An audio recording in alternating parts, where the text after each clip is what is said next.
जिब्राइल अलैहिस्सलाम मगमून में परेशान थे। प्यारे नबी ने पूछा कि हुआ क्या है? कहा कि मैंने जहन्नम देख ली है। अल्लाह के अजीम नबी सल्लल्लाहु अलैहि वसल्लम, इससे बुरी जगह कोई नहीं, लेकिन कोई इसमें गिरना पसंद नहीं करेगा। और काफी अरसे के बाद जब अल्लाह ने दोबारा दिखाई तो जहन्नम को बाहर से परवरदिगार ने बहुत खूबसूरत कर दिया। तो कहा कि अब ये लोग इसमें गिर जाएंगे। और जन्नत को बहुत हसीन बनाया और बाहर से बड़ा मुश्किल कर दिया कि अब लोग इसकी रगबत नहीं करेंगे।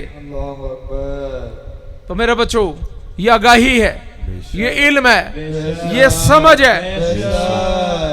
आज जिसने समझने की भी कोशिश की उसका भी बेड़ा पार है, वरना अपने अल्लाह की बातें सुन लो। ये किसी गैर की तो लिखी हुई बात नहीं है। कुरान की कोई एक बात ऐसी है जो किसी ने गैर ने डाली हो? सारी की सारी अल्लाह की बातें हैं कि नहीं? तो फिर अल्लाह कह रहे हैं, तुम्हारा रब कह रहा है कि जहन्नम की आग जहन्नमियों के चेहरे का गोश्त भून डालेगी और इनके जबड़े बाहर निकल आएंगे। जहन्नम की आग ना जिंदा छोड़ेगी ना मरने देगी। ये भी अल्लाह ने कहा सूरह आला आयत नंबर 13। और जहन्नम की आग लोगों को चकनाचूर कर देगी। ये बात भी अल्लाह ने कही। और बताओ, सारे गवाही तो अल्लाह गलत कहते हैं कभी? भी नहीं। अल्लाह कहते हैं मैं कभी गलत नहीं कहता। और बताओ, अगर आप अल्लाह के शिकंजे में कोई आ गया तो क्या बनेगा? अल्लाह चाहते हैं कि ये आज हाथ जोड़ ले और मैं इनको माफ कर दूं, हाँ, लेकिन ये अपनी खताओं से बाज आ जाएं। वक्त बहुत खतरनाक शक्ल अख्तियार कर गया है। अब लोगों को तौबा की तौफीक कम मिलेगी। और अल्लाह फरमाते हैं कि जब कौमें मेरा जिक्र बंद कर देती हैं तो मैं इनकी मईशत तबाह कर देता हूं। सूरह तहा में कहा कि मैं डका लगा देता हूं और मैं इन्हें अंधा करके उठाऊंगा। अगर मैंने आज ये कोशिश की है कि तुम्हें बचा के निकाल के ले जाऊं और तुम्हारी जुबानों से अल्लाह का जिक्र करवाऊं, क्या पता किसी की कल बर्बादी लिखी हुई है और आज वो महफिल में आ गया और वो बर्बादी काट दी जाए। खुश नसीब नहीं है वो बंदा।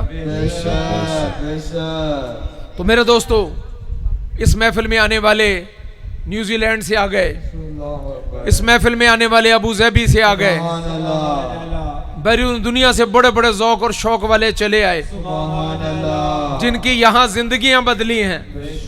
ये महफिल नहीं है, जिंदगी बदलने का एक चांस है। आप कल से बदलो अपने आप को, गुलखोरियां छोड़ दो, जिसका माल तुमने दबाया हुआ वापस करो। मर जाओ भूखे, परवाह इस बात की नहीं है, लेकिन किसी का माल मत दबाओ। अल्लाह के राह में खर्च करके देखो, हिर्स हवस और हसद से बाहर निकल के देखो, 5 वक्त की वक्त में नमाज पढ़ के देखो, 2000 कलमा पढ़ के देखो, 100 मरतबा अपने नबी पे दुरूद भेज के देखो, 313 अस्तगफिरुल्लाह पढ़ के देखो और 41 मरतबा सूरह इखलास पढ़ के देखो। कुछ लोगों की तरह तो रात जिंदगी बदल देते हैं और कुछ लोग बात तदरीज। कभी ना सोचना, नबी फरमाते हैं कि बड़ा बुरा आदमी है, हज पे बैठा है, जबले रहमत पर बैठा और सोच रहा है कि पता नहीं कबूल होगा कि नहीं होगा। आज भी ना सोचना कि कबूल होगा कि नहीं होगा, कबूल होगा हर हाल में इंशाअल्लाह। हो नहीं सकता कबूल ना हो। तो मेरे दोस्तों, आज की ये कोशिश जहन्नम में बदकारों को बंद करके ऊपर से दरवाजे बंद कर दिए जाएंगे।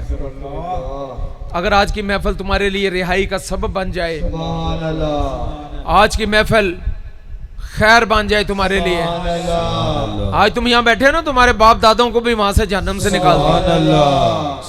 अगर किसी के वालिदैन गए तो उन पर भी वह रहम हो जाएगा। करीबी जितना भी अल्लाह ने सिस्टम बनाया वो उन पर रहमत होना शुरू हो जाती है। एक नेक आदमी पैदा होता है दरमियान में तो 7 नस्लें पीछे और 7 नस्लें आगे खैर बखेर देता है। اور وہ بی بی جس نے نبی سے عشق کیا تھا اور نبی کا پسینہ لے گئی تھی، تو پیارے نبی نے فرمایا تھا اس کی 7 نسلیں ولی پیدا ہوں گی۔ تمہارے نبی تو ایسی شان والے ہیں۔